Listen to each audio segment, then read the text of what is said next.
आज की क्लास में हम शिक्षण के विभिन्न स्तरों को समझने का प्रयास करेंगे, जिसमें 3 प्रमुख स्तर होते हैं: स्मृति, बोध और चिंतन स्तर। शिक्षण का जो मूल उद्देश्य वो है अधिगम प्राप्त करना, और किस किस स्तर पे हम अधिगम को कैसे कैसे प्राप्त करते हैं नेट जेआरएफ की परीक्षा में, यही बिंदु महत्वपूर्ण है और इसी की आज व्याख्या की जाएगी। देखिए, सबसे पहले ये जो 3 स्तर आपको दिख रहे हैं, तो इस स्तर से बड़ा स्मृति स्तर से बड़ा बोध स्तर होगा, बोध स्तर से बड़ा चिंतन स्तर होगा। तो ये तो बहुत ही आसान भाषा में ऐसे ही समझ में आता है, याद करना, समझना और उस पर चिंतन करना। तो सबसे जो बड़ा स्तर है वो क्या है छात्र के लिए? चिंतन स्तर होगा। इसमें पहली बात, स्मृति स्तर जो है, मेमोरी लेवल, बोध स्तर और चिंतन स्तर। तो जो स्मृति स्तर है वो किससे संबंधित है? सबसे पहले इसको आप ऐसे समझिए कि ये किसी भी चीज़ को याद करना। वैसे याद करने का मतलब आप ऐसा समझिए कि दोबारा याद करना। एक बार याद कर लिए, फिर वो कहीं दिखा तो फिर से वो आपके दिमाग में आ जाए। तो ये कैसा हुआ? इसमें विचारों की उतनी आवश्यकता नहीं है, तो हम इसको बेसिक स्तर को हम कह सकते हैं क्या? मान लीजिए विचारहीन स्तर, मतलब उसमें विचारों की उतनी आवश्यकता नहीं होती। बोध मतलब किसी चीज़ को समझना। तो जब आप किसी चीज़ को समझने का प्रयास करेंगे या समझ जाएंगे, तब उसमें विचार क्या होगा? जरूर आएगा। तो ये कैसा है? विचार युक्त स्तर होगा। और जो तीसरा स्तर है चिंतन, ये क्या है? किसी भी चीज़ पे तर्क करना, उसके सही गलत परिणाम की व्याख्या करना अपने विचारों के माध्यम से। तो ये क्या होगा? उच्च विचार स्तर का होगा। तो 3 बातें तो ऐसे ही समझ लीजिए कि जो स्मृति है वो क्या है? विचारहीन स्तर है, बस याद करने से संबंधित है। बोध विचार युक्त है और चिंतन उच्च विचार युक्त है।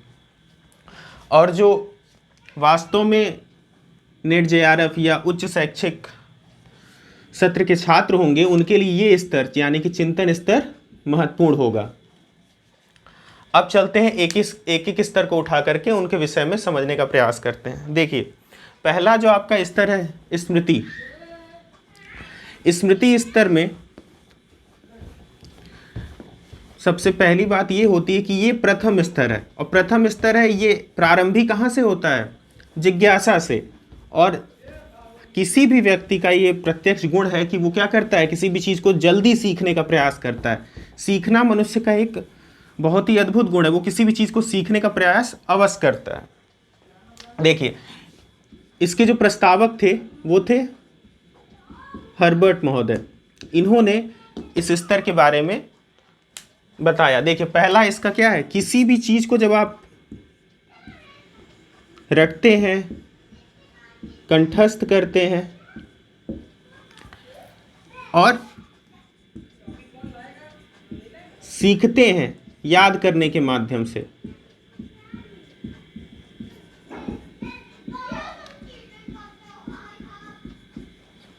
तो वो सारे बिंदु क्या होते हैं? स्मृति स्तर में आते हैं। इसके बाद देखिए, जब हम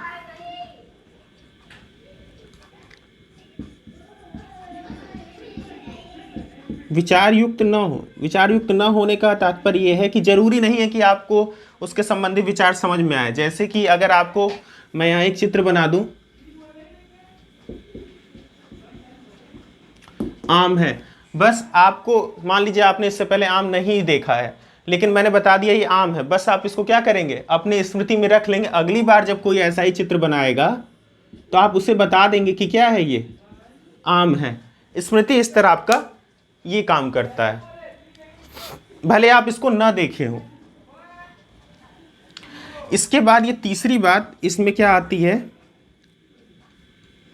ये जब आप किसी चीज़ को क्या करते हैं? याद कर लेते हैं, तो आपकी जिज्ञासा मतलब सीखने की प्रवृत्ति भी क्या करती है? बढ़ती है।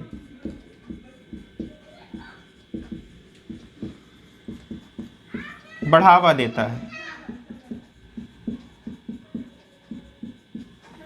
पहली बात, रटना, कंठस्थ करना, सीखते मतलब याद करने के माध्यम से, ये क्या होगा? स्मृति स्तर होगा। ये विचार युक्त नहीं होता, मतलब ये विचारहीन भी आप इसे कह सकते हैं कि उसे विचारों की आवश्यकता नहीं है। तीसरा, सीखने की प्रवृत्ति को बढ़ावा देता है। और चौथी बात जो इसमें है कि ये विभिन्न माध्यमों को कहने का मतलब ये है कि इसका जो मूल्यांकन किया जाएगा कि आपको कितना याद है, इसके लिए सबसे अच्छी चीज़ क्या है।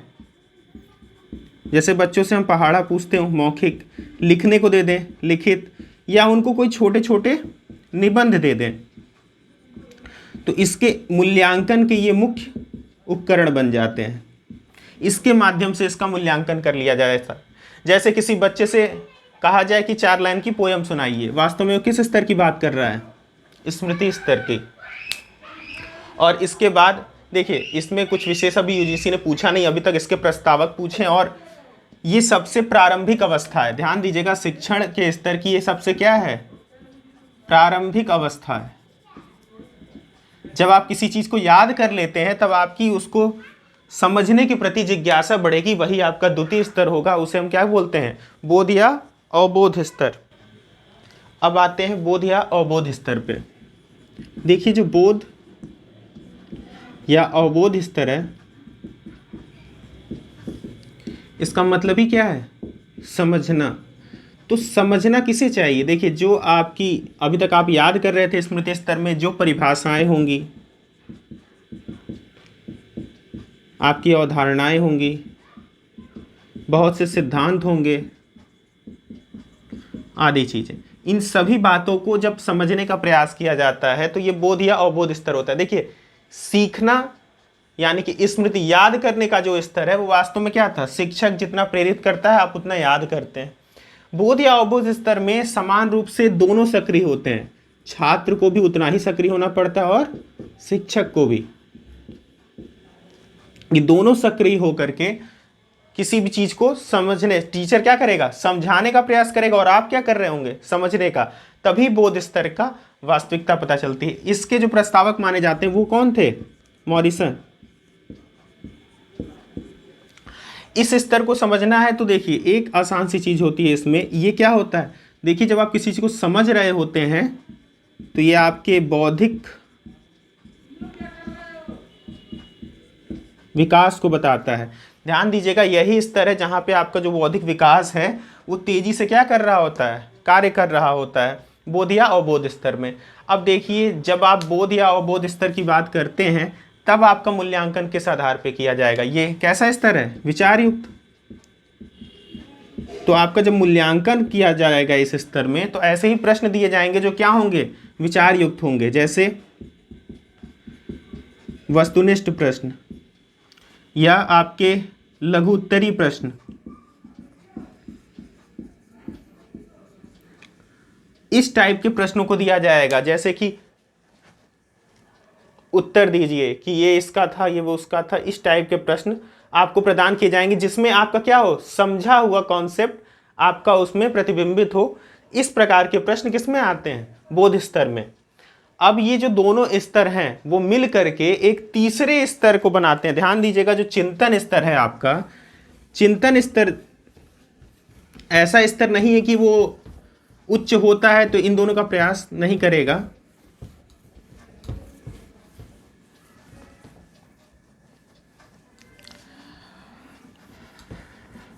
चिंतन स्तर में देखिए चिंतन स्तर बनता कैसे है, चिंतन स्तर बनने के लिए सबसे जरूरी क्या है, कोई चीज याद रहे और क्या रहे, हमारी समझ में रहे, तब जाकर के हम क्या कर सकते हैं, तर्क करके चिंतन को प्राप्त कर सकते हैं। ध्यान दीजिए चिंतन का मतलब ही क्या है, कोई चीज आपको क्या रहे, याद रहे और आप उसे समझे रहेंगे, तभी जाकर के आप उस पर किसी बात पे तर्क करेंगे, जो कि चिंतन स्तर का प्रमुख गुण है। कैसे, एक बहुत ही आसान सा एग्जाम्पल है, ये हम लिख दिए क्या है, केला है, लेकिन अब आपका दिमाग बार बार कह क्या रहा है, आम है। क्यों, क्योंकि आपने कभी भी ये सेब देखा होगा तो याद आया क्या, आम है, और आप समझ भी चुके हैं कि इस सेब की रचना क्या होती है, आम होती है, मतलब बोध भी है। तब आप मेरे केला लिखने पे क्या करेंगे, तर्क, और इसको क्या बता देंगे, गलत है, और वास्तव में क्या है, आम है। यही क्या है, वास्तव में आपका चिंतन है। तो चिंतन में जो मेन क्वालिटियाँ होती है, और यही स्तर आपको सबसे अधिक समझना है कि चिंतन स्तर होता क्या है। सबसे पहले ध्यान दीजिएगा, चिंतन स्तर कैसा, किस पे केंद्रित होता है? छात्र केंद्रित। पहली क्वालिटी तो आप यही समझ लीजिए, चिंतन स्तर किस पे केंद्रित होता है? छात्र केंद्रित। दूसरा, इसमें स्वतंत्र रूप से सीखने के लिए प्रेरित किया जाता है।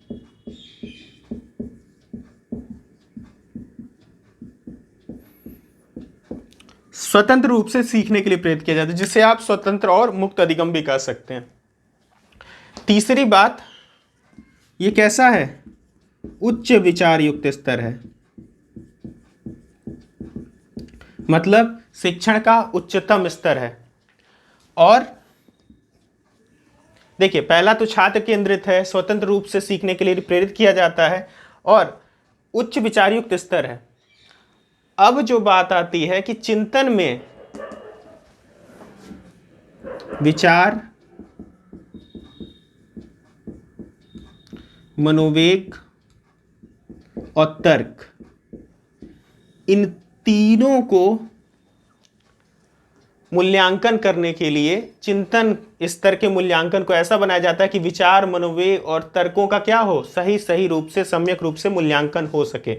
तो ऐसे मूल्यांकन करने के लिए हम, सबसे आसान क्या है? पहला तो जैसे आपसे हम साक्षात्कार ले लें या दीर्घ उत्तरीय प्रश्नों को ले लें या उच्च रचनात्मक निबंधों को ले लें। ये मूल्यांकन के लिए, इसके लिए क्या बनते हैं? उपकरण बन सकते हैं। तो चिंतन स्तर का जो प्रस्तावक थे वो थे हंट महोदय। अब देखिए, स्मृति और जो बोध स्तर है, पहले तो फिर से इसको समझ लीजिए। चिंतन स्तर छात्र केंद्रित होता है, स्वतंत्र रूप से सीखने के लिए प्रेरित करता है, उच्च विचारयुक्त स्तर है। और इसमें जो वास्तव मूल्यांकन किया जाता है इस स्तर का, विचार, मनोवेगों और तर्कों का किया जाता है। साक्षात्कार, दीर्घ उत्तरीय प्रश्न, निबंध आदि इसके मूल्यांकन के प्रमुख अवयव हैं। अब तीनों स्तरों में जो चीजें प्रश्नों में आ सकती हैं एग्जाम में, उसको समझ लीजिए।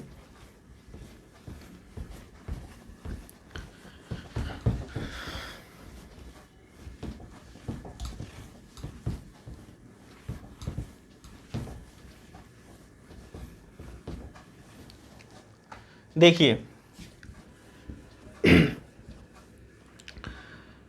स्मृति, बोध और चिंतन, ये जो दोनों स्तर हैं वो प्रारंभिक शिक्षण के, यानी कि आप आसान भाषा में ये समझिए कि ये निम्न और मध्य स्तर के शिक्षण हेतु क्या है? उपयुक्त हैं। मतलब जो आप 0 to लेकर के 12th, जिसे आप कहते हैं जो आपकी मेन मूलभूत पढ़ाई बेसिक होती है, उस स्तर पे शिक्षण और बोध का सर्वाधिक प्रयोग होता है। चिंतन स्तर का आरंभ क्या होता है? उच्च शिक्षा में सर्वाधिक होता है। और उच्च शिक्षा से संबंधित ही आपका क्या है? नेट जेआरएफ का पेपर है, तो इसमें चिंतन स्तर से सर्वाधिक प्रश्न बनने की संभावना होती है। चिंतन स्तर का जो बेस बनता है वो इसी स्मृति और इसी बोध के द्वारा ही बनता है। मतलब स्मृति, बोध स्तर आधार बनते हैं किसके? चिंतन के। चिंतन तब तक हो ही नहीं सकता जब तक आपको कोई बात याद न रहे और समझ में ना आई हो। तो सबसे जरूरी चीज क्या है? स्मृति और बोध का होना, जिससे हमारा चिंतन की पृष्ठभूमि तैयार होगी। चिंतन में तर्क किया जाता है और अपनी समझ से अपने तर्क को सही या दूसरे के तर्क को गलत सिद्ध करने का प्रयास किया जाता है। तो चिंतन स्तर आपको स्वतंत्र रूप से सोचने का,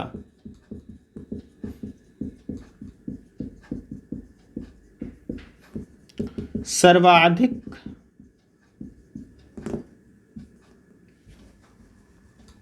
अवकाश प्रदान करता है। मतलब आप स्वतंत्र रूप से किसी भी चीज पर सोच सकिए, इसके लिए सर्वाधिक अवकाश किस चरण में होगा? चिंतन स्तर में। और चिंतन स्तर टोटली डिपेंड किस पे हो जाता है? छात्र पे। शिक्षक इसमें क्या करता है? छात्रों को सोचने के लिए विभिन्न आयाम दे देता है। अब छात्र के ऊपर निर्भर है वो किस आयाम को पकड़ करके किस दिशा में चिंतन करने का प्रयास कर रहा है। ठीक है, तो ये हो गया चिंतन स्तर की बात।